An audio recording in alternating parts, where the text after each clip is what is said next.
Komal's kitchen and vlogs मध्ये आज तुमचं खूप खूप स्वागत आहे। तर आज मी तुमच्यासाठी घेऊन आलेले आहे एकदम परफेक्ट आणि क्रिस्पी असे घरच्या घरी बनवलेले फ्रेंच फ्राईज। तर तुम्ही बघू शकता किती सुंदर इथे फ्राईज आपले रेडी झालेले आहेत। तर त्यासाठी इथे मी मीडियम साइजचे 2 बटाटे घेतलेले आहेत। तर तुम्ही मोठ्या आकारामध्ये जे बटाटे असतात ते सुद्धा तुम्ही यूज करू शकता, त्याने सुद्धा तुमचे एकदम परफेक्ट आणि क्रिस्पी आणि एकदम छान असे फ्राईज तयार होतात। तर इथे मी मीडियम साइजचे 2 बटाटे घेतले आणि दाखवल्याप्रमाणे फ्राईज त्याचे तयार करून घ्यायचे। तर बघा 15 ते 20 मिनिटांमध्ये एकदम परफेक्ट आणि क्रिस्पी इथे फ्राईज आपले तयार होणार आहेत। तर एकदम इझी रेसिपी आहे। रेसिपी जर आवडली तर चॅनलला नक्की तुम्ही सबस्क्राइब करा आणि व्हिडिओला लाईक करा, शेअर करा। तर बघा इथे दाखवल्याप्रमाणे तुम्ही फ्राईज असे कट करून घ्यायचे आहेत। तर बघा इथे माझे सर्व फ्राईज आता कट करून झालेले आहेत। तर बघा किती सुंदर इथे दिसत आहे कट झाल्यानंतर। त्यानंतर एक कढाई घ्यायची, कढाईमध्ये 1 ग्लास पाणी ॲड करून घ्यायचं। तर इथे कढाई माझी गरम झालेली होती। तर पाणी तुम्ही बघू शकता एकदम फास्ट मध्ये माझे गरम होऊन गेलं। त्यानंतर आपले फ्राईज ॲड करून घ्यायचे। तर बघा इथे मी सर्व फ्राईज ॲड करून घेतले। त्यानंतर फ्राईज मध्ये आपल्याला ॲड करायचं आहे अर्धा चमचा मीठ। तर मीठ ॲड केल्यानंतर फ्राईजला एकदम झटपट अशी वाफ बसल्या जाईल, त्यासाठी मी ते अर्धा चमचा मीठ ॲड करून घेतलं। ते व्यवस्थित मिक्स करून घ्यायचं आणि आता 2 ते 3 मिनिटासाठी आपण आता हे फ्राईजला छान वाफ देऊन घेऊ। तर तुम्ही बघू शकता इथे उकळी फुटलेली आहे। तर बघा एक फ्राईज चेक करून बघायचा की आता इथे व्यवस्थित कुक झालेला आहे की नाही। तर तुम्ही बघू शकता इझी त्याचा तुकडा पडलेला आहे। तर इथे आपल्या फ्राईजला परफेक्ट अशी वाफ बसलेली आहे। त्यानंतर काय करायचं, गॅस बंद करून घ्यायचा आणि एका डिश मध्ये हे फ्राईज काढून घ्यायचे।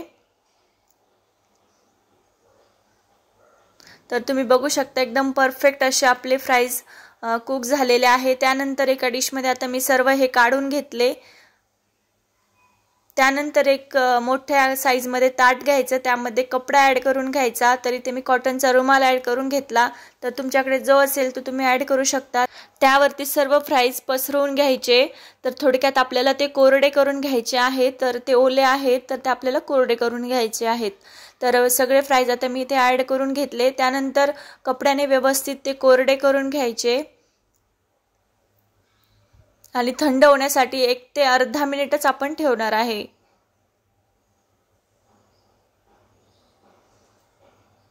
तर बघा इथे व्यवस्थित आपले फ्राईज आता कोरडे झालेले आहेत। तर 1 ते 1.5 मिनिट आता मी इथे ठेवलेले आहेत। तोपर्यंत आपण आता तेल गरम करून घेऊ। तर एक कढाई घ्यायची, त्यामध्ये तेल ॲड करून घ्यायचं। तर जेवढे आपले फ्राईज बसतील त्याप्रमाणे तुम्ही तेल ॲड करून घ्यायचं। तर तुम्ही बघू शकता इथे फ्राईज आपले एकदम व्यवस्थित असे कोरडे झालेले आहेत। तर तुम्ही बघू शकता। त्यानंतर आता इथे आपलं तेल पण गरम झालेलं आहे। एक अर्धा तुकडा मी फ्राईजचा ॲड करून घेतला। तर बघू शकता तेल परफेक्ट गरम झालेलं आहे। त्यानंतर आपले फ्राईज ॲड करून घ्यायचे।